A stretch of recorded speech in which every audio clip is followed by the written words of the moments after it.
So it's 9 o'clock, right on the dot.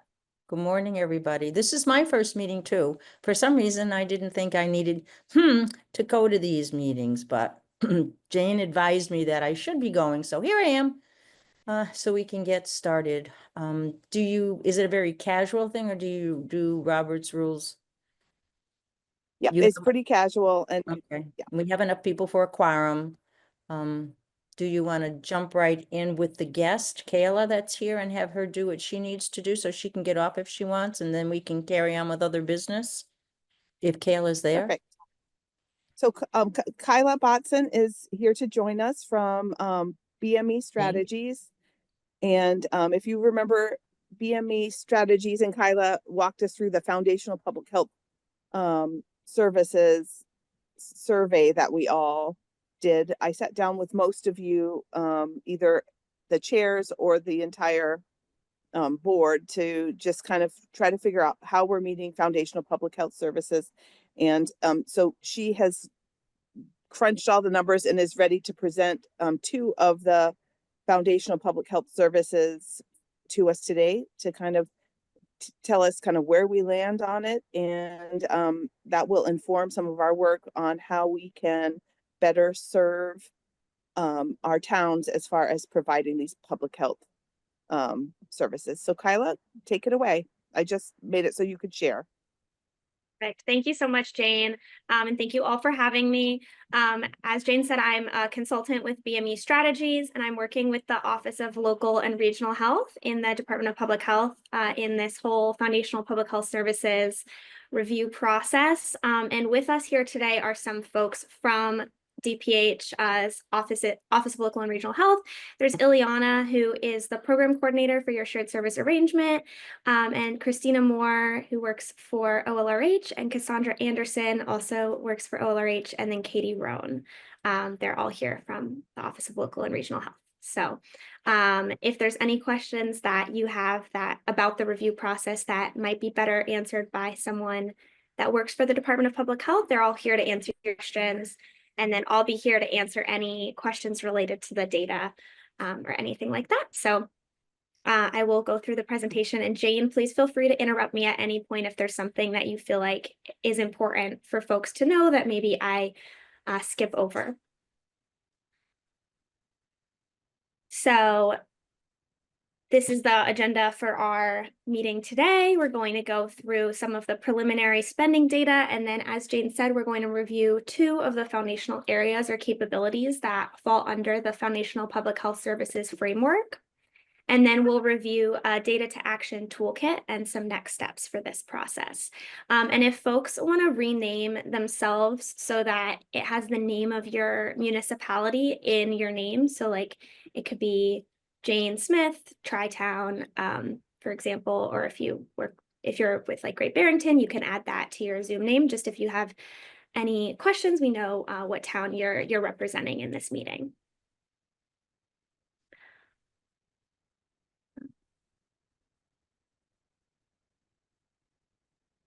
Sorry, I thought there was a chat, but maybe it was wrong.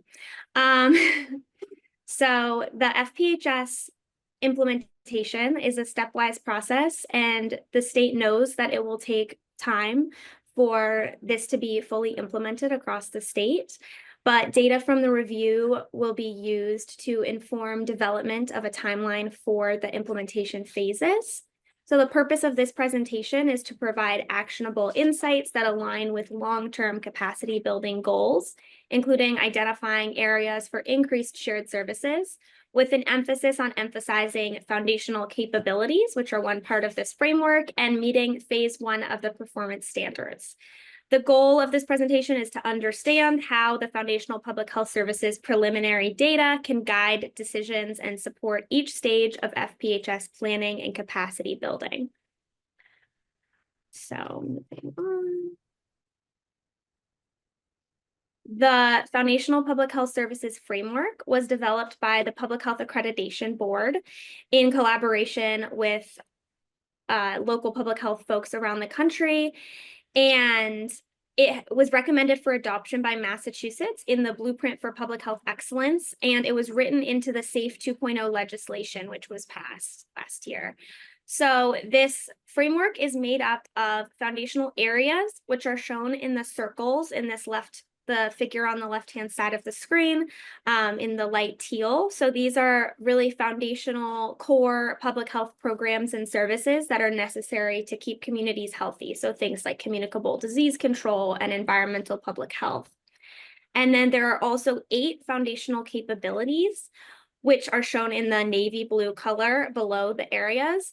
And these are skills and functions that are needed to support basic public health protections. So these are things like community partnership development and communications. So those things really support the delivery of those areas. And throughout the presentation, the foundational areas and capabilities will appear in these colors so we can differentiate between the two.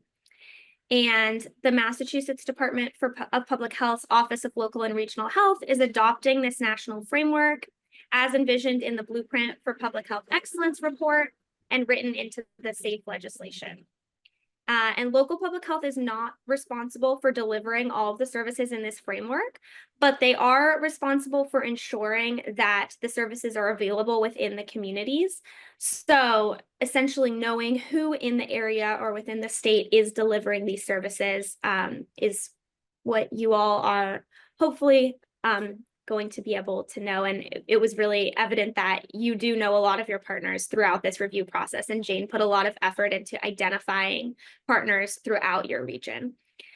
So the preliminary summary tables are not intended to be an evaluation of any way. They're just reports to support local public health with understanding the current services and resources and identifying opportunities to share resources and improve delivery moving forward. So this presentation has a lot of data and information, and we won't have time to review all of the preliminary results available, but this table of contents shows what is available in the presentation, and I will be sharing these slides with Jane after to disseminate to all of you.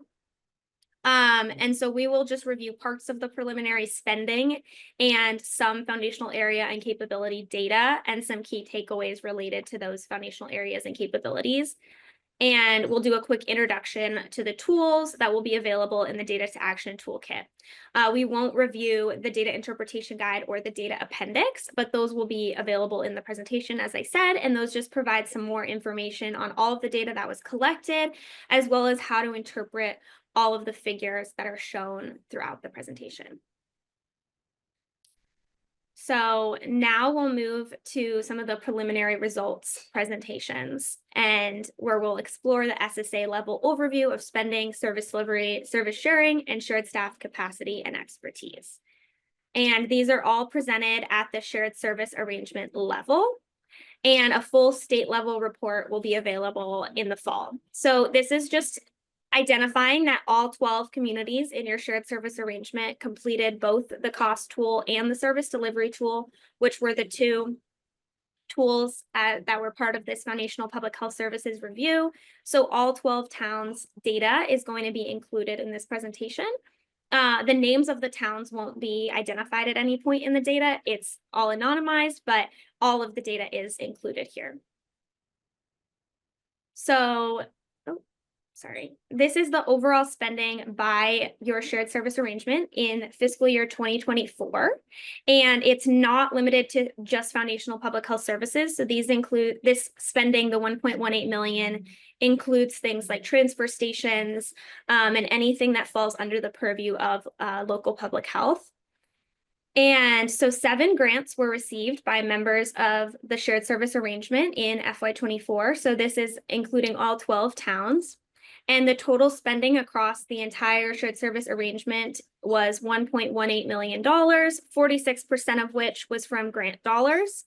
And then 78.8 thousand was spent on community specific services. So those are the things like transfer stations or anything having to do with trash or recycling. Those fall under community specific services. And then $98,000 was spent on seasonal workers, interns, or contracted employees. So folks that aren't technically employees of the health department, but are still working with you for part of the year. And then regional positions spanned across several occupation categories. So we can see here in this chart on the right-hand side, which staff positions were regional versus municipal. So in the lighter gray color, those are staff positions who just work in one town in the shared service arrangement. And then all of the ones that are in the darker color are working in more than one community in that shared service arrangement. Yeah, Jim, do you have? Sorry, yeah. So I'm looking at I should know this kind of stuff because we helped finalize all this data. I do have a question on the training hub, and maybe this is a question for Jane. So unless a town got specific funding, we don't get funding for the training hub. We rely on another agency for that. That's Jane, is correct. That's So- it. So right. one town was a sub awardee of a training hub grant from Berkshire Regional Planning Agency. Okay, thank you. Yeah, of course. So it's just a small amount of money. It's not like a large training hub grant or anything. And it was just for one town in the shared service arrangement. Perfect. Any other questions about this slide? Okay, awesome. Yeah, and you can see that a lot of your staff are regional, so meaning that they're working in more than one community in the shared service arrangement. Some of these folks, it doesn't mean that they're working in all 12 communities, but maybe they're just working in the 3 tri-town towns, or they're working in like the 3 tri-town towns and then a few others, but really just working beyond one local public health entity. So, And this was in fiscal year 24. This is a snapshot of that. That's not currently to right now. Just for yeah, so if everyone you've to- hired anyone since then, they're not showing up here. So this shows the total spending on foundational public health services. So excluding those community specific services was 1.1 million. And then there were 11 total staff full-time equivalencies or FTE. And the highest spending category for your SSA was in environmental public health. And that was also the highest category for your staff time. And this makes a lot of sense since environmental public health covers things like inspections, which are the role of local public health historically in Massachusetts, and they align most closely with the current performance standards. So this is pretty consistent across the state that environmental public health accounts for the highest spending category and also the highest FTE.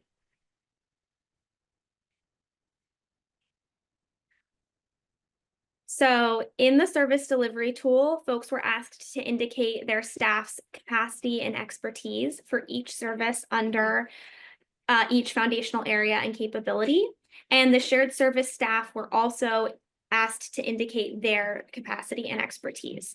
So this table summarizes the 2 highest foundational areas and capabilities for both shared service staff and the average across all local public health entities in the shared service arrangement. So we can see that the 2 highest foundational areas or capabilities, the highest capacity and expertise areas for the shared staff are chronic disease and injury prevention and communicable disease control. So this means that your shared staff are doing things like vaccine clinics, maybe blood pressure monitoring, falls prevention work, things like that across all of the communities. And then the local municipal staff, their highest areas were in environmental public health and policy development and support, which makes a lot of sense since these are folks who are employed by individual towns are doing things like the inspections for your communities. And then the areas with the lowest capacity and expertise were access to and linkage with clinical care and accountability and performance management. And then also maternal, child, and family health for those local staff, which make a lot of sense since a lot of these things haven't traditionally been in the purview of local public health. But you have identified a lot of partners who are helping in these foundational areas and capabilities. So it's not to say that these services aren't being provided to your communities. It just means that the local public health staff aren't the ones who are responsible for doing it in your region. So there are 3 charts that display the capacity and expertise. So this next one shows the capacity and expertise for the shared staff for each foundational area and capability. So the capacity is shown on the up and down, and then the expertise is on the bottom, and we can see like the chronic disease and communicable disease control are the highest for the shared staff, and then things like accountability and access to and linkage with clinical care are a bit lower for those shared staff in your shared service arrangement. And then this is displaying the capacity and expertise for the municipal staff or the local public health staff across the shared service arrangement. And we can see things like environmental health are really high, where maternal, child, and family health are a bit lower. And then the last page of charts is showing the capacity and expertise for each foundational area and capability. So the foundational areas and capabilities each have their own little scatter plot. And the shared staff capacity and expertise is shown in the orange, or sorry, in the shared staff is in the purple square, and then the local public health staff is shown in the orange circle. And important to note also that the capacity and expertise for the local public health staff, this is averaging across all 12 communities. So it could be that one community has really high capacity and expertise in one area, and one community has lower capacity and expertise, and this is just showing an average of all 12 of those.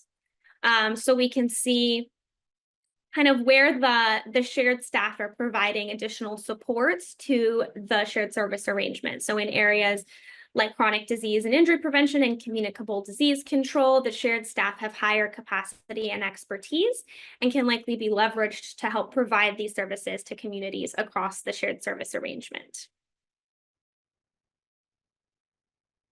Do we have any questions about these charts? I know it's a lot to look at. And as I said, there will be a data interpretation guide that will be shared after. So if folks want to continue to look through this data afterwards, there's some additional guidance on how to look at all of these things. And we're also available to meet with anyone who wants to really go into this in more detail and talk through it at another time. But happy to answer any questions now too. Questions, anybody?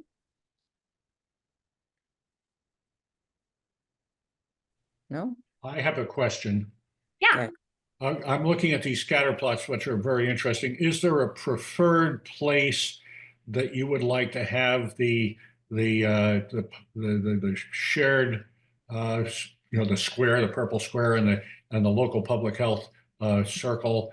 Is there a certain? Would you like to see these scatter plots have maximum distance between the two?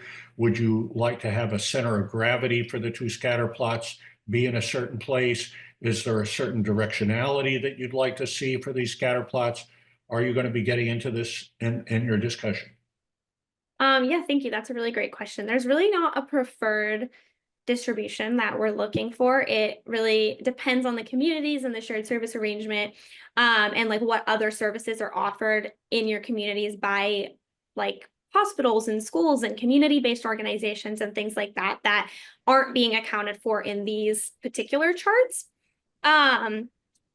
Really, the point is just to demonstrate the current capacity and expertise of both shared staff and municipal staff so that this can be used maybe to inform like what trainings could potentially be offered. Like it looks like the capacity and expertise reported for equity for both the shared staff and the local municipal staff is on the lower end. So this could potentially inform a decision to enroll some of the shared staff or local staff to do some equity trainings through the Department of Public Health or things like that.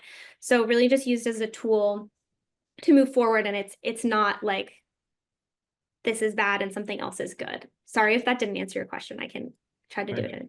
Thank you. Yeah, Pat? I'm wondering, and this may be a question for a bit later on in your discussion, but when we look at the Berkshires, do they look the same or similar at least to other regions in the state? Is there anything unusual about our configuration of scatter plots, etc.? Yeah, that's a really good question. And I'm only working with Western Mass, so I can't really say entirely for the whole state, but I know like Western Mass is really unique in that a lot of the individual individual municipalities don't have very many staff. And so just overall, the communities in Western Massachusetts have more shared staff and then fewer municipal staff. So that kind of sways like how these are showing up, and like more money and energy is being put into maximizing the capacity and expertise of those shared staff in order to serve as many municipalities as possible, since the individual towns have fewer resources and fewer full-time staff available. I had a question. I mean, I don't know if it's a question, but like our PHE arrangement, we're providing nursing across the board to all 12 towns. I think the people are on the call today need to understand as well that like some shared service systems, they're utilizing the entire shared services for 100% of service delivery in certain municipalities.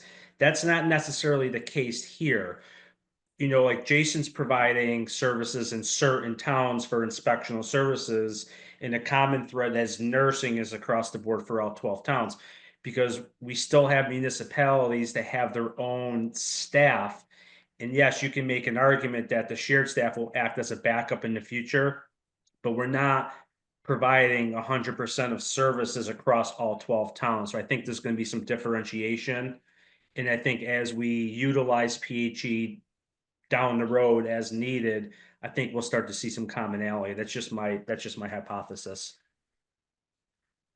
Yeah, thank you. I'm going to jump to the environmental health slide, which was next on my presentation, because I think that'll really enhance what you were saying, Jim.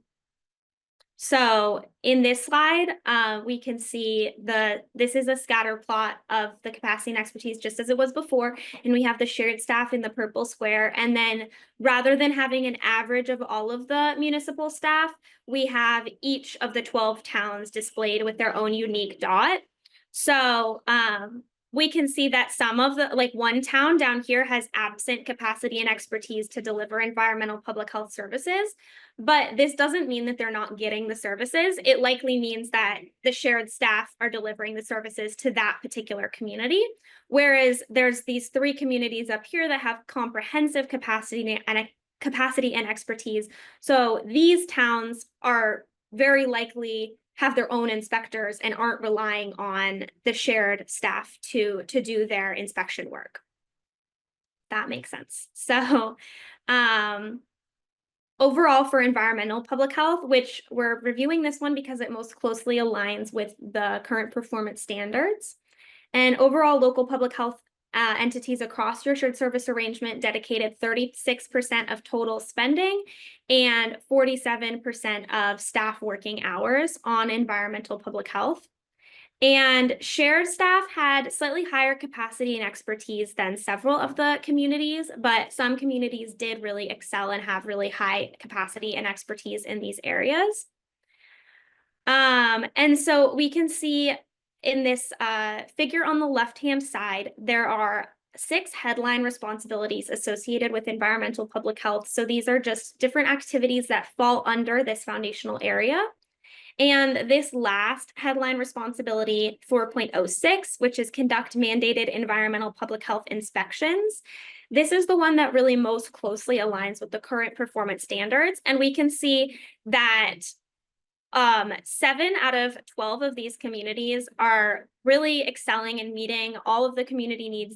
In the review, they identified that their community's needs were met most of the time or all of the time for these inspections.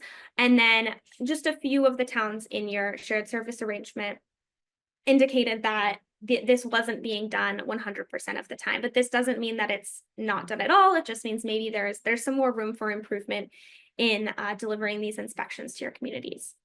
But overall, it looks like the shared staff are supporting a lot of communities in several of the things related to environmental health, but they're only supporting 3 municipalities in this delivering of inspections. And then there are 11 communities where there are individual municipal staff who are doing inspection work. And then there also were a lot of partners identified who are helping in the delivery of environmental health services, and some of these partners are listed here on the right-hand side.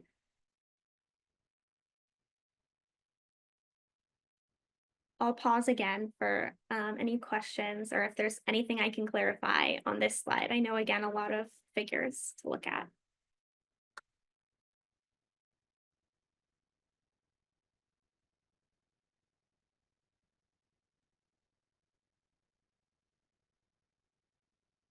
I guess my comment is like, it'll be interesting to see what happens with all this data. A lot of effort went into data collection and trying to understand like what the end goal is. I kind of understand that, but it'll be interesting to see what the next steps are. You know, recommendations, funding opportunities to get stronger in certain categories, that kind of thing. Yeah, totally. Thank you.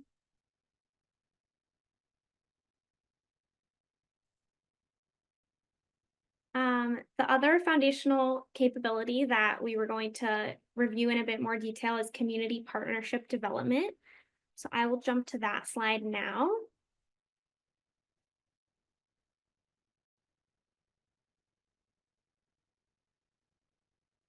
So for this foundational capability, local public health dedicated 3% of total spending and about 4% of staff working hours to community partnership development. And shared staff and outside partners are supporting all of the towns in the delivery of these services. So we can see all 12 towns have support from the shared service arrangement and external partners in really forming these community partnerships and developing these relationships.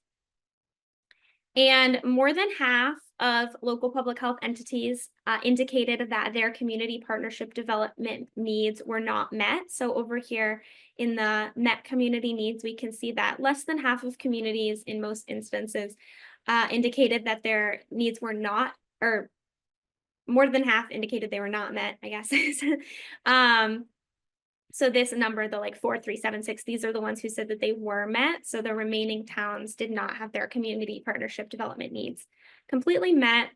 But shared staff do have moderate capacity and expertise in this area that can be utilized to support the more limited capacity and expertise of some of the other towns. And I know some of this work has already been done even since the review in identifying external partners. And a large part of the review, Jane did some work with some folks across the shared service arrangement and identified a lot of partners, which is really working to enhance this foundational capability already. So some of this work has already been starting.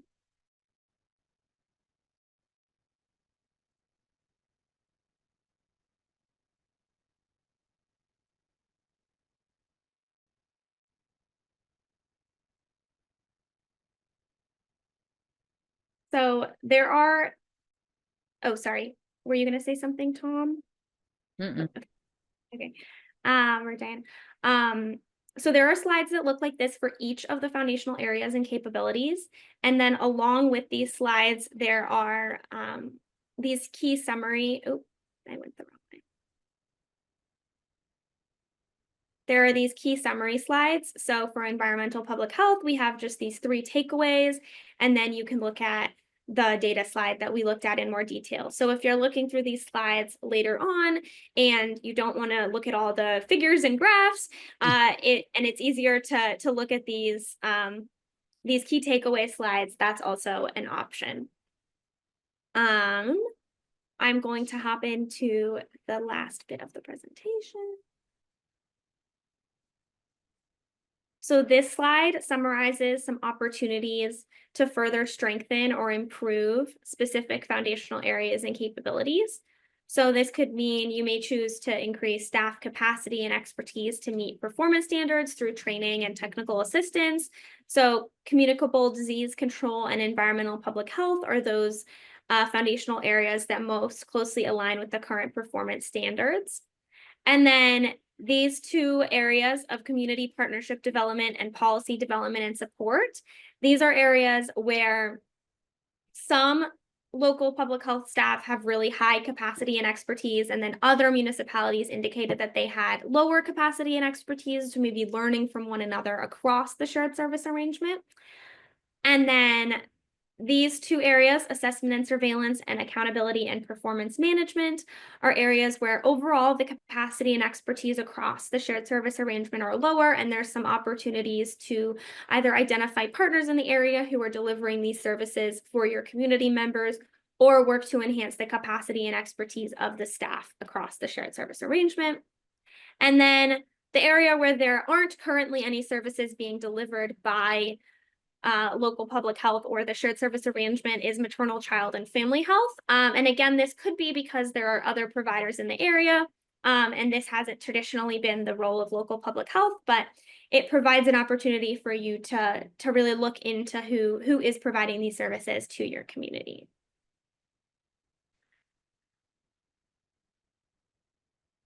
So you guys have finished the data collection, which is amazing, and you did such a wonderful job getting data from all 12 towns. Thank you so much for that. The next step is to use FPHS in your planning in FY26, and then in FY27 to, as an SSA, use the FPHS to build capacity. So in order to do this, there are some data to action tools, which will be released with the work plan. So there are 3 tools. The first is an FPHS work plan crosswalk, and this is to really show how FPHS is integrated into the Public Health Excellence Grant work plan activities. And it shows how shared service arrangements can select work plan activities that align with their identified FPHS areas of opportunity for their communities. So you can select areas where maybe the results from the FPHS review indicated that you have opportunities for growth, and then align that with your work plan selections. And then there is a partner mapping template that supports you all with mapping out service providers and partner organizations in your communities. And then there will be an FPHS discussion guide that will provide questions by foundational area and capability to help continue these discussions around the foundational public health services and how you can continue to integrate this work into your shared service arrangement. And all of this will be available on Smartsheet when the work plan is available.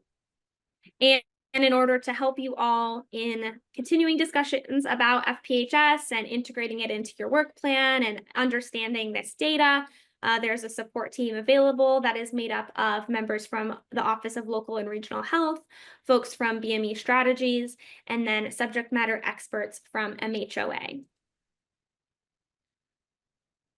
And that is all for my presentation today. I'm happy to answer any questions or go back to one of the slides that maybe after sitting on it for a minute, folks want to ask any specific questions about the data. Let me know.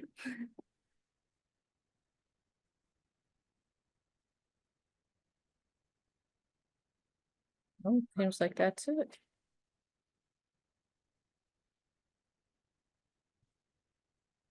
Oh yeah, Pat. I'm wondering, this is all very interesting and in a sense, all very theoretical, except for the notion of holding our feet to the fire with the standards. What sort of monetary support comes with these suggestions or mandates in terms of performance? Cassandra, do you want to take this question? Sure. So right now there is the contract that you have with DPH for the PHE grant is the amount that it is. There's no changes being made to that contract. Again, right now we're looking for groups to do planning in the next fiscal year and think about where they would want to build their capacity and skills. And also we are wanting folks to focus on capabilities. So building those like internal skills that you would need to better coordinate and provide services as a group. not necessarily providing new services. There is the opportunity with this data, once we have the data for the entire state pulled together and a report for the state available, for folks to use the information that will be in that report to educate decision makers about what this means for their community and for all of local public health. So that is one of the things that we will be working on feverishly in the next several months, is to pull together all of this data into a report with BME, who is helping us to analyze the data and create something that's going to be a document with information that you can use for the education of others about what types of services local public health does and doesn't have the capacity to provide at this time, and what that means in relation to things like what was in the SAFE 2.0 legislation. And we really hope to continue to partner with you at local public health and engage in a dialogue around this. And there'll also be the reconvening of the special commission and public hearings and things that are also required in the SAFE 2.0 legislation, which will be really helping us to put this information back out there front and center for local public health. I don't mean to be ungrateful for the fact that the PHEs have been funded, and it has made a tremendous difference in our ability to deliver services. But this is a lot of administrative work, a lot of overlay in terms of organizing, training, looking at areas of capacity, collaboration, etc. It puts a big burden on what are indeed volunteer individuals executing this plan. And I'm just not sure how fast that can move under those circumstances. Absolutely. We hear that and understand that, and are really trying to take that into consideration as we support local public health and look at a phased approach for the implementation of foundational public health services in Massachusetts.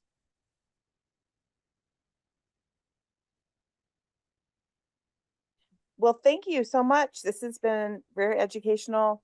Are there any other questions for the BME and public health or DPH team? All right. So thank you so much for that presentation. I wanted to particularly thank Kyla for all of her work. This was a big lift for our towns and our public health excellence program. And Kyla was there every step of the way, supporting us in any way that we needed to be supported. So, I mean, from my bottom of my heart, Kyla, thank you so much. Thank you so much. Jane put a lot of time and energy into this as well. So thank you all. And please feel free to reach out if you have any questions that come up after this. Okay. Great. So Diane had to step away. We had known that she had an appointment this morning. So the next thing that I wanted is on our agenda today is the intermunicipal agreement. And so I had reached out to Chris Smucci from Massachusetts Association of Health Boards and asked him, like, hey, we want to look at a lot of things have changed. We're offering a lot more services than we used to. What would be the way for us to make sure that our IMA reflects what we are today? And so basically what he came back with, which aligns with what we talked about at our last meeting, which is just do a 1-paragraph amendment and attach a new Exhibit C for the towns to approve. And so on that note, so this is currently what our IMA is. So this this obviously has Sandusfield and Tyringham now, but so everyone close their eyes while I scroll down to the attachment C, exhibit C. So this is kind of the nuts and bolts. Now, if you remember when we joined forces, we were really focused in on public health nursing. So that's what this reflected here. So we definitely need to update that to the 12 municipalities, right? Because Tyringham and Sandusfield have joined us. So I feel like be shared among the 10 municipalities. So that would be changed to 12. Positions are hired by Tri-Town, contracted through third-party nursing vendor services, and includes infectious disease surveillance, preventative care, immunizations, education and outreach, and emergency planning activities or other activities requested by the advisory board. So my question for the Public Health Excellent Grant members is, do you feel like for the public health nursing, does that still represent what is happening still? And other than adding Sandusfield and Tyringham, are there any changes that need to be made for that particular A? Jane, Section A. may I ask a question? Yes. I'm confused about the notion of emergency planning activities falling under the public health nursing. Is that what I'm reading, or am I not reading that sentence correctly? Yep. So think of something along the lines of if we had a measles outbreaks, right? Or we noticed that there's a lot more hepatitis A cases popping up in Maven. That emergency planning, part of the public health nurse role would be to mitigate those and work with towns to get information. So yes, in that way, a public health nurse would be one of the key players and with emergency management. And if you think about the emergency management framework that we went through with at least 6 of the towns, the public health nurse was named in all of those frameworks. So in that way, she or they would be integral to some emergencies. Yeah, that's a really good question. One of the things, and we do have when we did Sandusfield and Tyringham, we did update the Exhibit C and had the host town in Tyringham and Sandusfield sign that. But I will say, like, especially with all the emergency preparedness stuff that's been coming out recently, it does suggest to people, Jane, that don't know much about emergency planning, that we would be obligated to be doing emergency planning in certain towns.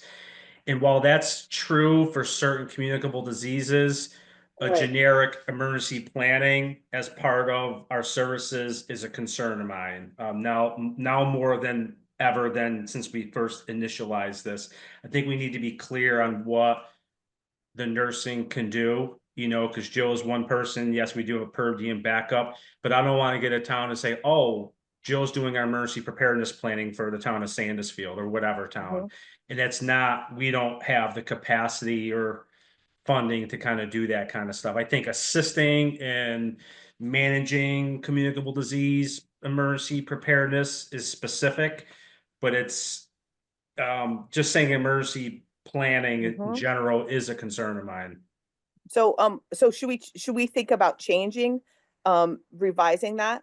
Yes. Well, I'm just one voice, but I would say yes. Yeah, I would agree. And also the term shall, in the first sentence, shall provide, it's sort of like a mandate. I think we need to say, here's a menu of services that we're currently offering and additional ones that may, we can't tell Sheffield that they shall take up, all inspectional services. We need to be careful on how we deal with that. Although there's an expectation by PHE that we're providing services, I think we just want to be careful when we put this in front of our member towns that we're not issuing mandates and sending the wrong tone. The other thing that's confusing to me is the very first sentence about services the Tri-Town Health District and Lee shall or may or whatever provide. I think of it as the collaborative providing them. Now, I realize that the administrative group and brains behind it is Tri-Town, but I'm dealing with the collaborative, not with the Tri-Town. Well, you know, and this was written before we even had a name, right? So like this was early on. So this is why we're looking at it. What if we change it to the Southern Berkshire Public Health Collaborative? Yeah, I mean, I don't care about that. I mean, you know, the IMA is specific on who the host community is. And while they're technically Tri-Town employees, they're delivering collaborative activities. I don't really have an issue with that. Mm-hmm. I think it makes it clearer to the. Well, to the what- public. BRPC, yeah, BRPC does the same thing. It's, you know, they're the, whatever they do. And so I don't see that as a concern. What about the scope of services, the Southern Berkshire Public Health Collaborative, comma, through Tri-Town Health District, Town of Lee, comma, may provide? That helps a lot.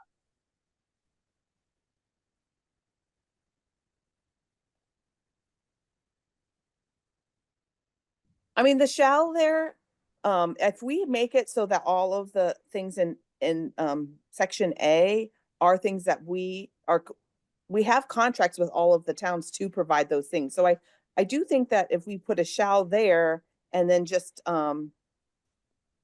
clarify the emergency planning activities, we might, should we keep shall or do we want to go with may? That's the question. Because I Well, don't I want towns think if thinking that we won't provide them if we don't want to. It's really whether the town wants us to provide them. Right, and I think may carries that meaning, whereas shall, if you sign this IMA, that's how you're getting your service. Mhm. All right, is there any other thoughts on that, or are we comfortable with may? Jay and Pat, I think this is fine because this is an intermunicipal agreement that's signed by the 12 towns, which is the core shell of the PHE. But town contracts usurp any of that stuff. So if Pat in Sheffield wants to amend their specific contract with scope of services, we don't have to go back and change the IMA. I think what we're trying to do is broaden and update where we were 3 years ago on the services that we're offering. And if Sheffield doesn't want food service, they, as a board, has their autonomous jurisdiction to decide what exact services that they want. Right, well, having put Yeah. in at the town's request helps as well. So, Jane, can you scroll back up to the top there for a second again? Okay, so the word shall or may is defining not the individual town's obligation, but the collaborative's obligation, just to keep that in perspective. And if I was one of the towns, I'd want shall because you're obligating your collaborative to provide your town with at least these services. Mhm. You're not leaving it optional to Jane and to Jim whether or not they're going to have those for you. You're telling them you're going to have those for us. And then below you have the may, because you may accept them, you know, in paragraph A, I think it was paragraph A had the word may in it somewhere that I saw, but that's okay. Yeah, right here's the may that you're talking about. So may be limited to may, but may not be limited to. So Right. basically that's saying Right. that it's going to include, but it may not be limited to right. infectious disease. And the question there is, do you mean that in the sense of the word may to be like, you may not do that, or you, it's kind of hard to express this. Do you mean may or do you mean may? I guess is the real question I'm asking. Do you want that to be, may not be limited or, well, will include, but I would say will include without limitation, infectious disease surveillance, preventive, blah, blah, blah, blah, blah. So how does the group, so what does that mean without limitation? It means that if something else comes up in the future and you want to add it, you're not bound to, nobody has to say, well, that's not in paragraph A in C. You're allowing yourselves to add things as you need them. Mhm. Why not And just then we wouldn't have remove to may? update this all the time. You can do that with the word may, but I think that without limitation, if you're, I don't know if you all have the same town council or not for all of your towns, but that way it will define something for your town council a little bit more Does that legalistically. make sense, Mike, the way that I changed it? Will include, Personally, not to me. I would say, I'd take out the word but, will include without limitation and take out the word to, and then list them. Will include without limitation, infectious disease surveillance, blah, blah, blah, blah, blah. I don't understand that. I mean, it may be a legal thing, but for me to look at that as a naive, non-legal person, I'm saying, I don't get it. But I get the phrase may not be limited to. Well, you don't want to limit, Pat, you don't want to limit the services that if something comes up that you haven't even thought Oh, about. I understand the intent, but I don't understand that may not be limited to does not fulfill that same intent. And you seem to think there's a legal issue in how it's expressed. And if this is the legalese that has to go with that, then maybe that's. I'm just, yeah, I'm thinking that if you're dealing with a multitude of law firms, then that tells the lawyer something different. That tells a lawyer Mm. that this was that well, but you're right. I mean, it's linguistic. It is purely linguistic, and you could leave it that way, and nobody's going to say, "Oh, you should have said without limitation." But I think it just reads smoother.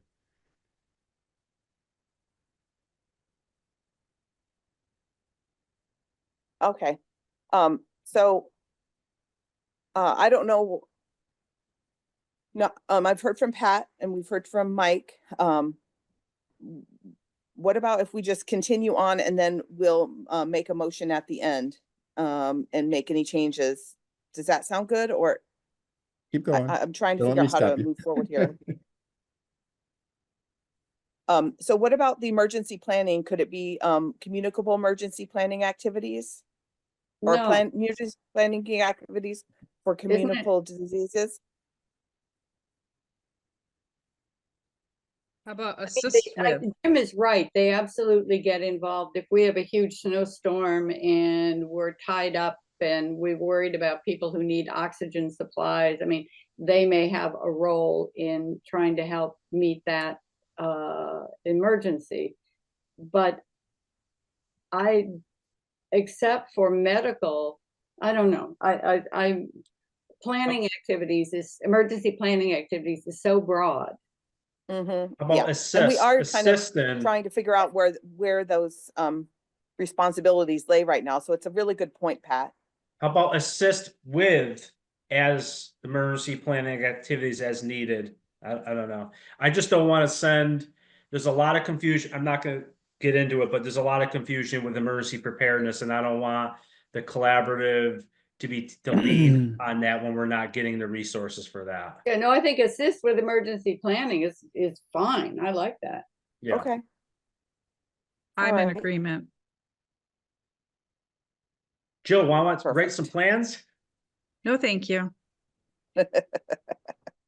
All right. So now the next paragraph is all member towns will have direct access to nursing services and its staff. No, then the 2 is the shared nursing agreement will be developed and negotiated by the Tri-Town Health District, Town of Lee, in coordination with member municipalities. So that's already happened. It's already been developed and negotiated so far. Do we want to leave that in case we have to develop it and negotiate it further?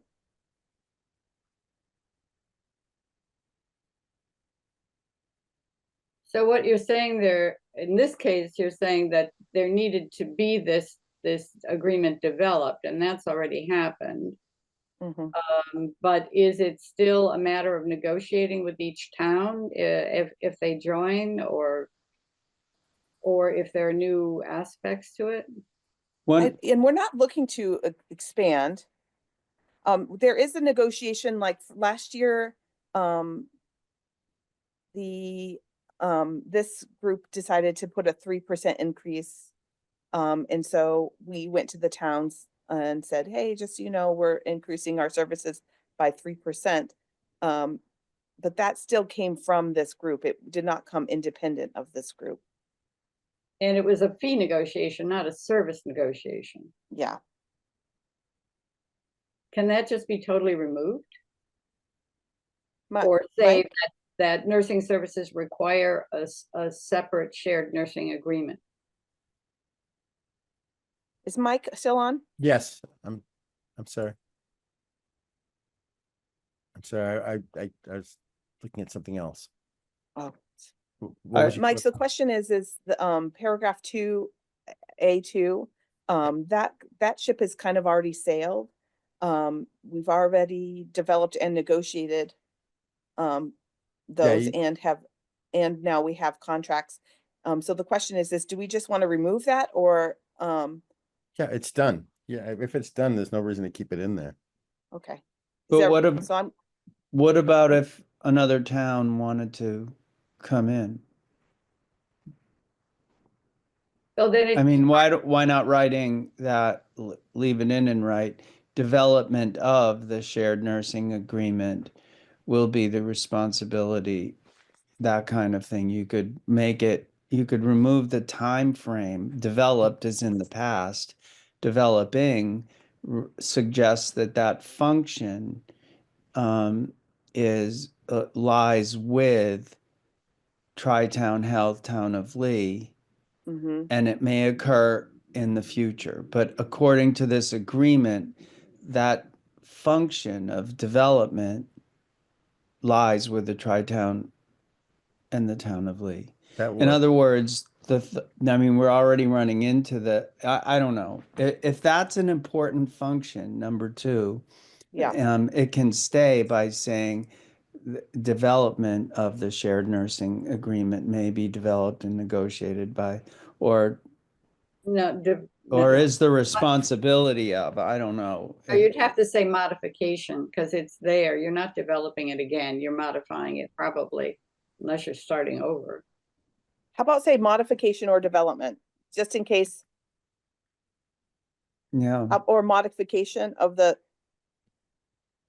But you don't want to have a separate agreement that could be different from the entire group agreement Mhm. that you've already developed. So by adding something in there where another town could come in and say, well, we don't like this part of this agreement, we want to change this. It would, we can't afford to give you this much funding, we're going to do that. Wouldn't it? Don't you want to keep it all so that when someone comes into the agreement, everybody's doing the same thing as we agreed to in the beginning? yes. Bringing in another member town, they could say, oh, that 3%, that's too much for us. We only want 2.5, or somebody else coming in and say, well, that's not enough. We're going to give you 5. If we have it, if we start to change it and make it available for somebody to change it coming in, it Mhm. could get very confusing for us. You can always amend Yeah. it too, as things like that happen, Terry. If Okay, You can I always just, it take just a- seemed like we're opening it up to to making a lot more work for people after we've already made the agreement as a group. That's Right. all.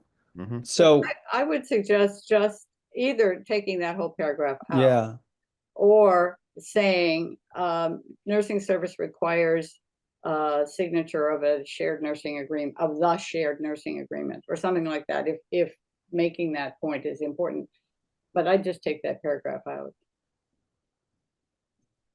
I agree. I mean, it sounds like, from what Terry said, that um, making it different for a new town coming in or a renegotiating town isn't going to happen, isn't appropriate, then I would just strike that whole thing. It probably doesn't matter to just leave it the way it was or to strike it because of And- what, And we can always change this IMA, and then bring it back out to the towns if we need Right. to, right? But that would ensure that the towns had a say in any sort of major modification or Right. requests. That would give the towns a say of how they wanted to handle that to make sure that it's a town, like a member-led decision. Okay, do we want to strike it or Yeah, at this point? I would strike it. And if we can go back to point 1 under A, it says all member towns will have direct access. But if they did not opt for nursing services, they all have now. But you could have a town that didn't. And so all members requesting will have, I don't know how you, because now it says I have to have it even if I decide I don't need it because I have a nurse. Again, Pat, think about it from this is your assurance as a town that we're going to be providing. So it's not an obligation on the town, it's an obligation from the collaborative. And that's saying I see. will have direct access to nursing services and staff. That Okay. means if a town wants it, they'll have direct access to nursing services and its staff. Okay, I didn't read it that way. Thank you. That's how I'm reading it. And we've all right. seen we've seen across the state where nurses leave their position, and all of a sudden the town needs a nurse, and they turn and they say to their brothers and sisters on their governance board, "Hey, I need a nurse." So this allows that to happen, Pat. Okay. So B is the big area that's changed since we came together, right? Other shared services may be offered if approved by member towns and the advisory board and subject to funding availability. I think this is the area that really needs to be worked on. So I think for us today, if we could just have a brainstorm about, kind of generally what we want to say, we'll bring this back to the next meeting for us to kind of think about, have any further suggestions. And I feel like we should vote on this at the next meeting to make sure that we have a fully developed Exhibit C. Jane, I don't understand why B is complex. I mean, it seems to be quite clear and leave the door open to ideas and options, but approved by member towns and the advisory board. What about other shared services, comma, including agent and inspection services, comma, or include or just leave it the way it is? Including without limitation, Jane. If you're going to do that, but do you need to enumerate those? What's that, Mike? Do you need to enumerate those positions? Not really. Because we have from the collaborative's point of view, we have the safeguards of subject to funding availability. I would like say to subject to funding availability and capacity. That's the one thing that I would want to change to that. I could see that. Mm-hmm. And I would, since you're referring to a specific advisory board, I would capitalize advisory board.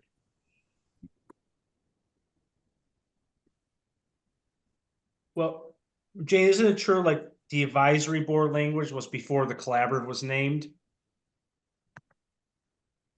Yes, we hadn't done, so we have our articles of operation.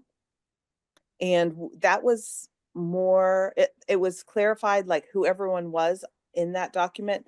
And at the time, it was not encouraged by, Rich did not encourage us to move forward on that. I think that this might be a time where it might be worth going back and looking at whether or not we want to work on those articles of operation, because that is where we kind of name ourselves, I think. Let's see what we have for I'm trying to remember because like now the actual term is the SBPHC governing board. So there's a, Yeah, that's what the IMA says. Yeah. That's fine. Because the goal. Can I ask a brief question? Did Tri-Health not have a lawyer work on all this to begin with? Your own lawyer? We had multiple lawyers.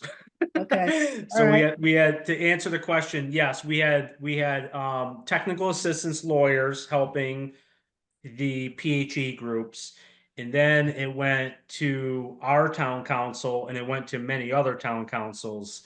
And so yes, we got to remember like there's evolution and everything that we do. When we rolled Right. this out 3 years ago, we didn't have a logo. We were just putting the governing board together, you Yeah. know, so a lot of Yeah. the generic language just said advisory board. We have since changed that. But I think what we're trying to accomplish. But I will tell you, just so you know, Jim, though, is like the advisory board. Pat was right. That should be capitalized because it is defined in the MA. Then we would Right. need to keep that language. Yeah. Sorry, everyone close their eyes. I'm And almost Jane, there. I think what we're trying to accomplish, right, is to update the exhibit and get Just it the out to the exhibit. towns.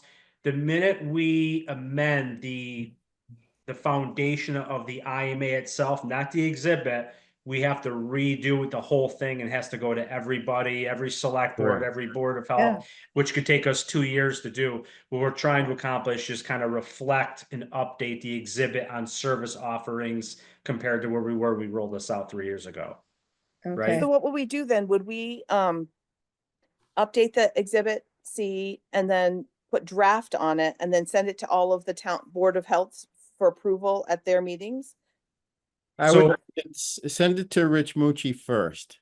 Let him take one pass at it, and then once he's taken his review, then send it on to each of your members, and then they will pass it on to their individual town council, who will negotiate any changes that they want with Rich Mucci.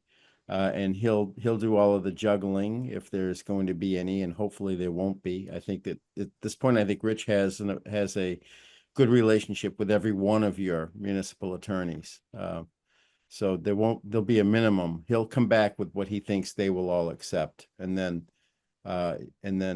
once they've all signed off on it, then you'll get it back for signature or for vote. Do we need to have it re-signed though?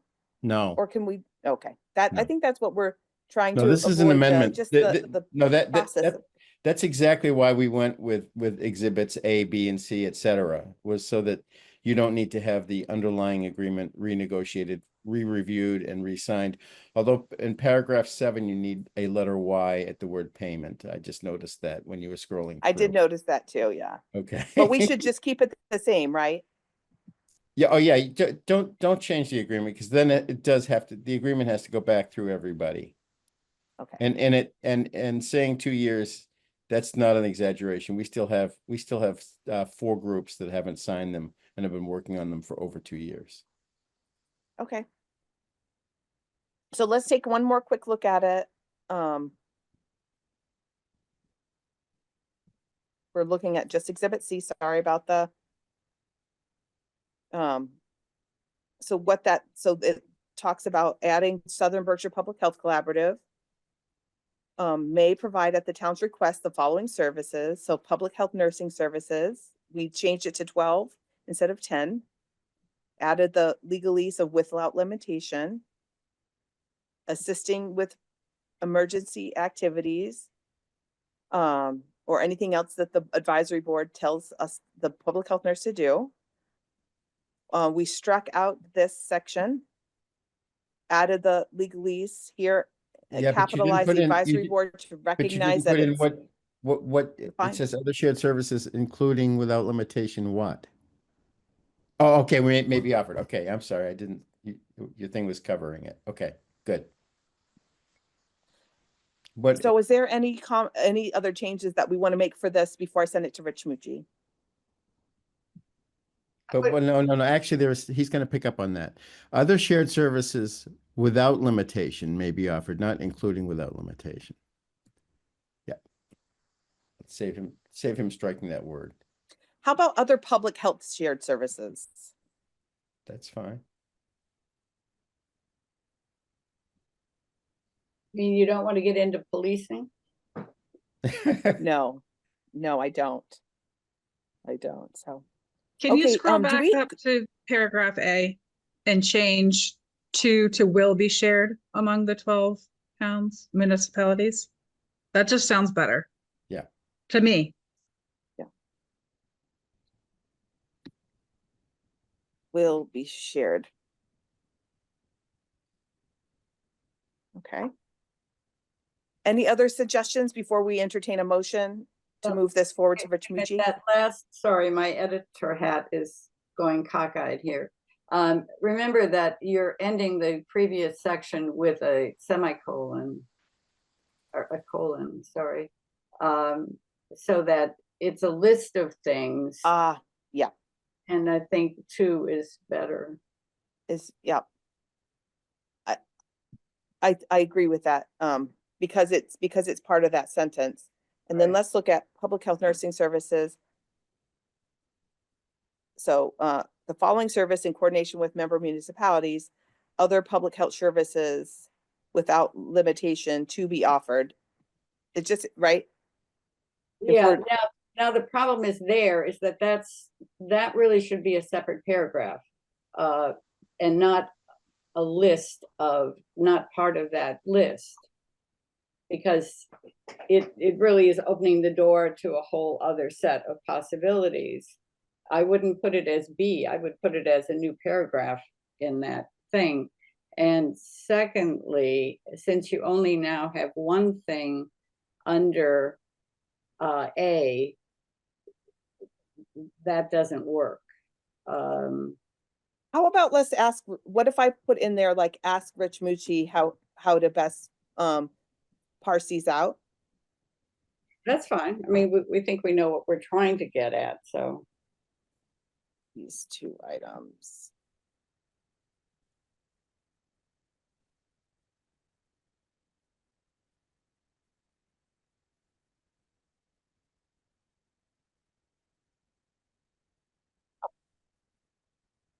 So that'll give Rich something to do.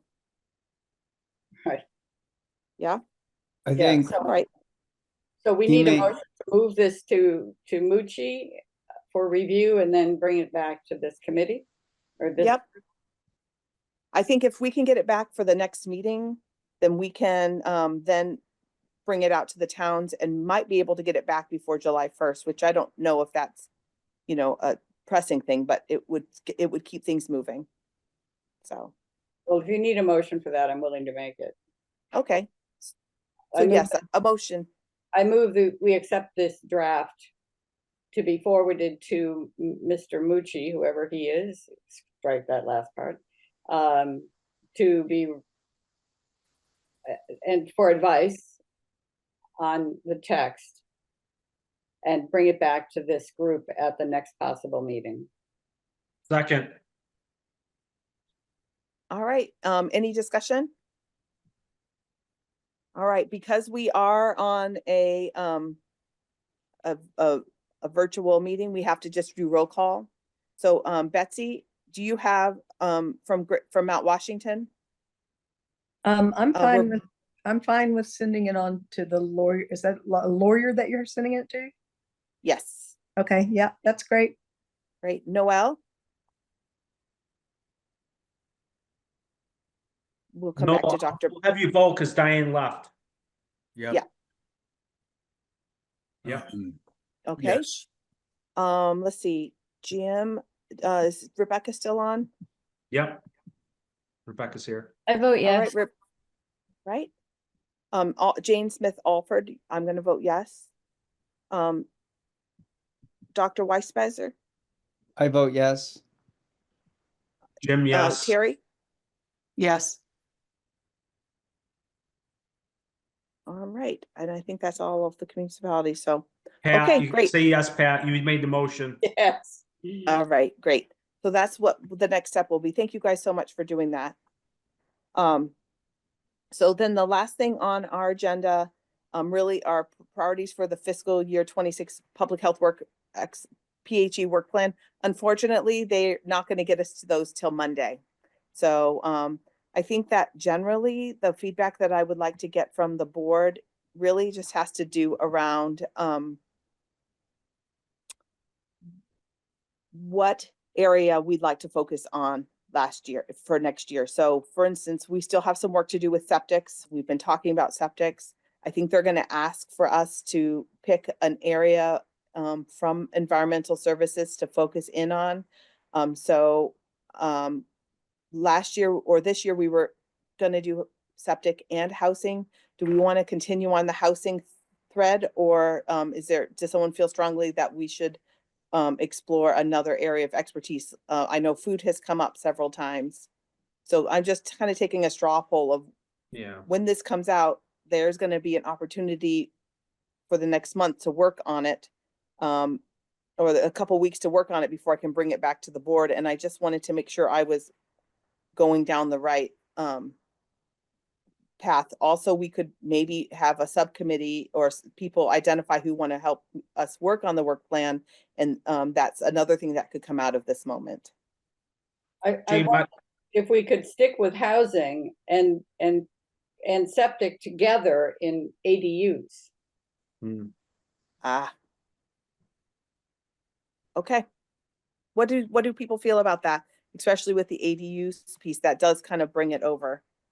When you say areas of expertise, does that mean like you're focusing on offering trainings in that subject, or you're getting the inspectors trained? So that the inspector's actual training is the hub. But it's really about like putting together, yeah, so trainings for board level trainings, or making sure that you guys have the equipment that you need. I'm looking to see if I can figure out how to so this is what our work plan looks like right now. And if everyone closes their eyes, I'm going to scroll down to, and we can come back to this if you guys want to. But okay. So performance standards. One. So this is, and I think it's going to be very similar this year. So identify areas for improvement in inspection processes and provide targeted training to enhance the effectiveness and consistency of inspections across all participating municipalities. So In that case, I would think we should probably focus on septic trainings, because there's a lot of high level trainings offered through DPH about housing. But I think there's a lack for septic. So we're probably going to have to pick two again this year. So this year we did septic and housing. And we did do some stuff with septic. It's still in the works. So what I'm hearing is keep maybe Title V on there. Because we still need to work towards these goals, which like conducting a review of requirements, review forms and documents, but also, so should we just do what we did this year, which work on septics and then maybe do housing as well? Or do you want something else as the second I one? had a question. I mean, I know septic's on one of the two on our work plan, but I don't think we're even close to finishing that by the end of the fiscal year. And I think there's a lot of things we got to sort through. My department's still kind of sharing our draft policies and procedures, and I know Butch and Alfred's looking at it, and other people are looking at it. And I did send it out, and I could resend it out again. But I think wrapping the ADU stuff with the septic, trying to understand the training, the installer stuff is something that's going to take some time. And I don't want these folks to be forced into wrapping up a septic thing in the next 6 weeks. I think we may want to ask to carry that over into the new fiscal year to give us some time. That's one. And they have said that they're allowing that. Okay. I agree with that. All right, perfect. Is there Excuse any? me, I have to run, but there's one thing on ADUs, and I don't want to take up your time, but if you go through the frequently asked questions, the FAQ document that they've sent out from DEP, and if you go through their guidance, and if you say to yourself, this still doesn't make sense, please let me know that, because I've been working with DEP on rewriting all of that, because I think they did a lousy job the first time through. I read the stuff. It's all foreign stuff to me, and it doesn't make any sense whatsoever. And so if you're finding frustration with what they've written, let me know which parts you have questions about, because I've got their ear right now on rewriting that. So let me know, okay? And I have to duck out. Mike, real quick though, I've been having trouble finding the frequently asked questions. Sheffield I'll send it asked to you for right them the other now. day. As soon Okay. as I hop off, I'll forward it to you, and you can forward it to the gang. Unless if I have a string of all of you, I'll attach it to that. I've got the guidance document and the fact document, and it's just it's ridiculous. I'm sorry, I'm gonna just put it right out there. The way they wrote it is ridiculous. You know, if you don't have a doctorate in ADUs and septics, it's ridiculous. So yeah, I'll send it to you. thought I it gotta was- run, but. I thought it was Thank you. based on the number of bedrooms. Well, it is, That Betsy, was but they pretty made some simple. allowances for ADUs, not allowances, but just guidance for how towns should think about it. And like if, made some clarification, like for instance, if you have capacity in your current septic, let's say you have a 4-bedroom septic and you have 3 bedrooms in your house. And you are gonna build a septic system far away from the current septic system, it allowed you some allowances when you built your septic. I don't know. You can't even articulate it. That's the problem with the way they've rolled it out. And I'm watching Jason, who, goddamn, he knows this stuff, and I'm watching him look up at the ceiling, saying, I'd like to know what to say to them now, but I can't even figure out where to come from. And that's the problem with this thing. It's ridiculous, and we're gonna make it into English.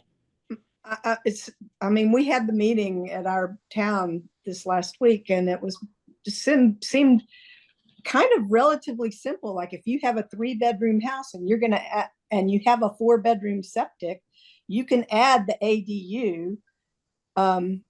If you have a 4-bedroom house and you want to add an ADU, because you have an existing property, then don't you have to like add some components to the existing septic or something like that? See, I think we need to workshop this. The something like that gives you away. I mean, it seemed fairly straightforward when we were in the meeting. There are some nuances with the new guidance. There are some nuances in how they're essentially, it's how we've always thought about like a house or like a like the living quarters as being a unit, but they're expanding it to the property. And so that's where I feel like there's some guidance needed on it. It's not entirely straightforward. It's mostly straightforward, but it's not entirely. Don't worry about it, because nobody knows the rules to Yahtzee either. You know, everybody plays Yahtzee. Nobody knows the rules. Nobody knows the rules to this. So I'm going to duck out, and I will send that right out to you guys. Thank you. All right. We'll see you all. Bye-bye. All right. Is there any, anyone, so now we're off into member updates. Is there any member updates for today? Just that our town meeting, we passed the general bylaw for chemicals. It passed by a majority, so it's going to go to the AG, which will probably turn it down, but at least we're trying to raise consciousness. You mean the forever chemicals? Yeah, well, it's a bylaw that it's a general bylaw that basically, I can send it to you guys. You want to see it? I mean, it basically states that private property and public lands, because we had a lot of glyphosate sprayed in the forest on this property that they want to log, that we're fighting up here on Mount Washington, is why this sort of came to pass. But, you know, I mean, there are tremendous health issues related to glyphosate, regardless of what Monsanto and Bayer say. And frankly, the last lawsuit, someone won $2.1 billion in Georgia, I think it was. And now Georgia has passed, and North Dakota is passing a law at the corporation's request that they can't be sued for glyphosate causing cancer. And they've asked the Supreme Court to look at it. So we're trying to raise consciousness on chemical. I mean, the Lancet uh, medical articles attribute huge increase from the 1970s when glyphosate was introduced to Parkinson's, to destroying people's biodome, their gut biodomes, and anyway, we're just working on raising consciousness. So that's been passed by our town, and we'll go to the AG. Okay, thank you, Betsy, and thank you for your work on that. Just so you know, Rebecca Jurczyk asked if you could send that to her, and put her email in the chat. And if you don't have access to the chat, I'm happy to provide that. Any other town updates? Member updates? I'll just say Okay. that the Southern Berkshire Household Hazardous Waste Collection will be August 9th. We can't do it this May based on some vendor challenges, but we'll do the first one in FY 26. The flyer is wrapped up. Well, we just don't have the sign up sheets yet. We'll make those active sort of end of June. Do you have a Any date in questions, let me August? know. Is there a specific date in August? August 9th. Okay, thank you. I'm sorry I Yeah. missed that. All right, great, thank you. Anybody else? All right, citizens speak. Citizens, this is your opportunity. All right. So is there a motion to maybe just adjourn the meeting then? I make the motion. I'll We second. adjourn the meeting. All right, that was Betsy made a motion, Pat seconded it. All right, roll call vote. I say yes. Pat? Yes.